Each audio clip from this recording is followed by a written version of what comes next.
Welcome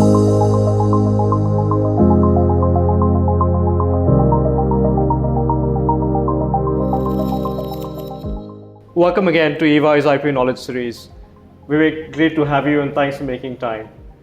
In current market being so volatile, especially for promoter companies, one of the questions we frequently get asked about is, should a company think for an IPO or raise private capital through private equity or other sources? What's your take on that?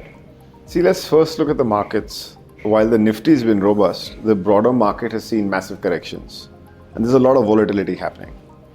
And because of this volatility, it's becoming increasingly difficult for, the banks that are underwriting the issue to price it. Valuations on the mid cap and small cap have corrected materially, on account of which it'll be difficult for companies to get the same multiples that they would have been able to get maybe 6 months ago.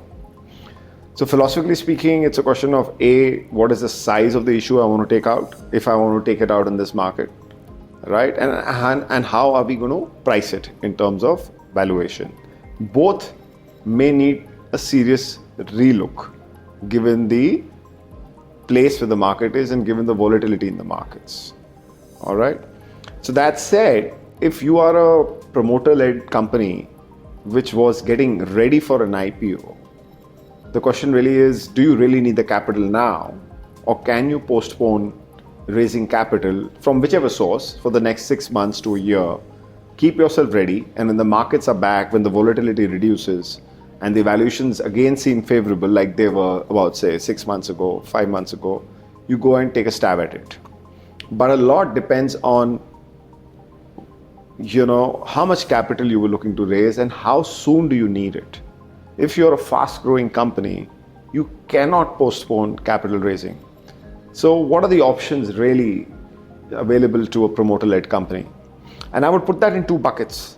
Either you're a company which already has institutional investors on the cap table, or you're one which does not. Let's go with the former first. Sure.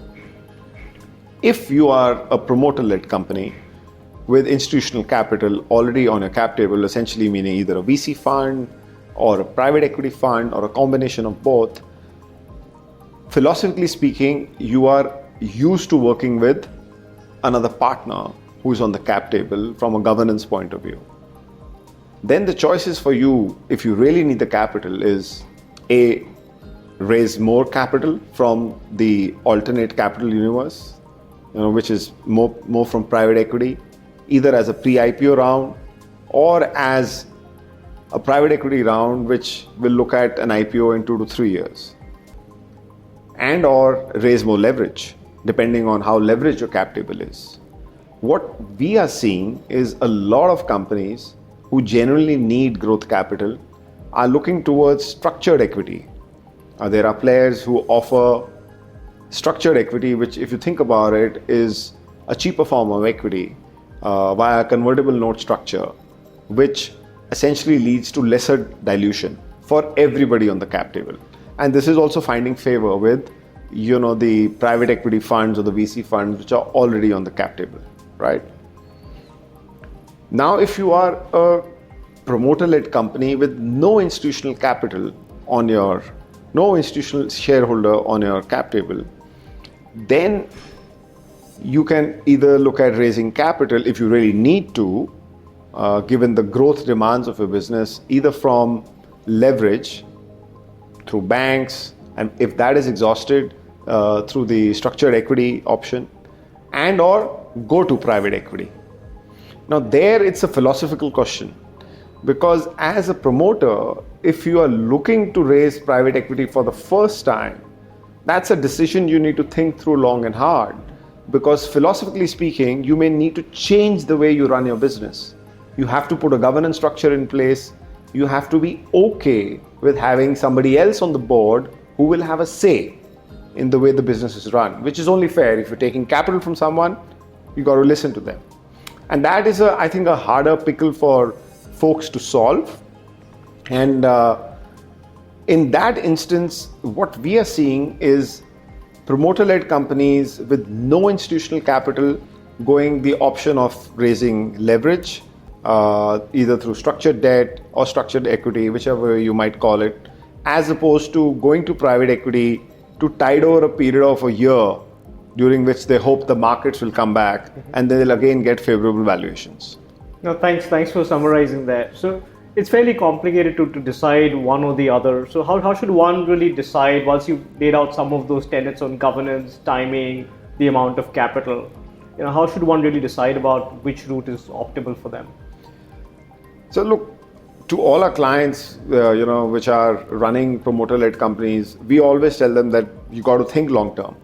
And long-term thinking is making sure that even when you get listed, you have the right kind of investors on your cap table.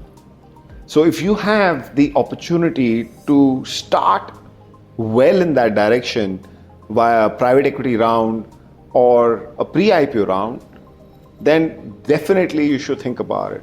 Because the right kind of investor will not only provide the capital, they will also provide the guidance. They will be not just in terms of how you can raise capital, price the capital that you're raising, but also on operational matters.